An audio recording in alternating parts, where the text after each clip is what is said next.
வணக்கம். ராபர்ட்டும் மைக்கும் சனிக்கிழமைக்காக காத்துட்ருக்காங்க. சனிக்கிழமை அன்னைக்கு ராபர்ட் வந்து மைக்கோட அப்பாவை சந்திக்க அவங்க வீட்டுக்கு போகிறாரு. அங்கே வந்து மைக் இல்லை. ராபர்ட் மட்டும் வெயிட் பண்ணுறாரு. மைக்கோட அப்பா வந்து பிஸ்னஸ் விஷயமா அன்றைக்கி ஒரு 2-3 பேரை சந்திச்சு பேசிகிட்டு இருக்காரு. மைக் ஒரு 3/4 மணி நேரம் காத்திருந்ததுக்கப்புறம் அவரோட தந்தையை போய் பார்க்குறாரு. ரிஜிஸ்டரை பார்க்குறாரு. போன உடனே இவருக்கு என்னன்னு புரியாமல் எடுத்த உடனே, சின்ன பையன் தானே, எடுத்த உடனே தன் கோவத்தை காட்டிடுறாரு. நீங்கள் எங்களை ஏமாற்றிட்டீங்க, எங்களை வந்து ஒரு வேலை சொல்லி அடிமாட்டு வேலைக்கு எங்களை வேலை வாங்கிட்டீங்க அப்படின்னு ஏதோ தனக்கு வந்ததெல்லாம் சொல்கிறாரு.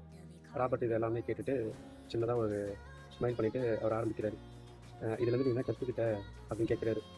ராபர்ட்டுக்கு ஒன்றும் புரியல. என்ன நம்ம இவ்வளோ திட்டுறோம், அவர் வந்து இதுலேருந்து கற்றுக்கணும் என்ன அப்படின்னு கேட்குறாரு அப்படின்னு ராபர்ட்டுக்கு புரியல. நீங்கள் என்ன சொல்ல வரீங்க, நான் வந்து உங்களை பயங்கர கோவத்தில் இருக்கேன். நீங்கள் எனக்கு பணம் சம்பாதிக்கிறது எப்படின்னு கற்று தருவீங்கன்னு நினச்சேன். ஆனால் நீங்கள் வந்து சொற்ப வருமானத்துக்கு எங்களை வந்து அடிமாடாக வேலை செய்ய வச்சிட்டீங்க அப்படின்னு மறுபடியும் தன்னோட ஆதங்கத்தை கொட்டுறாரு. மைக்கோட அப்பா மறுபடியும் கேட்குறாரு, நீ இதுலேருந்து என்ன கற்றுக்கிட்ட?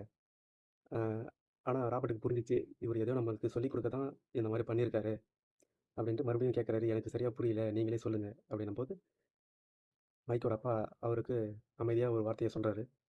நீ வந்து ஒரு வேலை உனக்கு கிடைச்சிருச்சுன்னு அந்த வேலையிலேருந்து பணக்கார ஆகலான்னு அந்த வேலைக்கு நீ அடிக்ட் ஆகிட்டனா உன்னால் பணக்காரனாக முடியாது. கடைசி வரைக்கும் அந்த வேலையை நம்பியே தான் இருக்க முடியும். நீ அதுலேருந்து என்ன கற்றுக்கிட்ட அப்படின்றது தான் முக்கியம். அந்த வேலையை நீ ஏற்றுக்கிட்டனா அதுலேருந்து நீ எதையும் கற்றுக்க மாட்ட அப்படின்னு சொல்கிறாரு. இவரோட சின்ன வயசுக்கு அது புரியலை. ஒரு டவுட் கேட்குறாரு. இப்போ நாங்கள் என்ன பண்ணணும், என்ன பண்ணால் நாங்கள் கற்றுக்க முடியும், எங்களுக்கு சம்பளத்தை அதிகமாக்கி தருவீங்களா அப்படின்ற மாதிரி மறுபடியும் தனக்கு எழுந்த கொஸ்டினை கேட்குறாரு. மைக்கோட அப்பா மறுபடியும் நிதானமாக, நீங்கள் வந்து இதுக்கப்புறம் என்கிட்ட சம்பளம் இல்லாமல் வேலை பாருங்கள். உனக்கு இந்த வேலை போயிடுச்சுன்னா நீ இதே போல் இன்னொரு சம்பளம் தரக்கூடிய, இன்னொரு கம்ஃபர்டபுள் தரக்கூடிய ஒரு வேலைக்கு தான் நீ போவ. ஆனால் நீ அதுலேருந்து ஏதாவது கற்றுக்கிட்டனா அதை உருவாக்கவோ, அதை விற்பனை செய்யவோ, அல்லது மற்றவங்களோடு கூட்டு சேர்ந்து அந்த தொழிலை நடத்தவோ நீ தயாராக. அதை தான் உனக்கு நான் கற்றுக் கொடுக்க ஆசைப்பட்றேன்.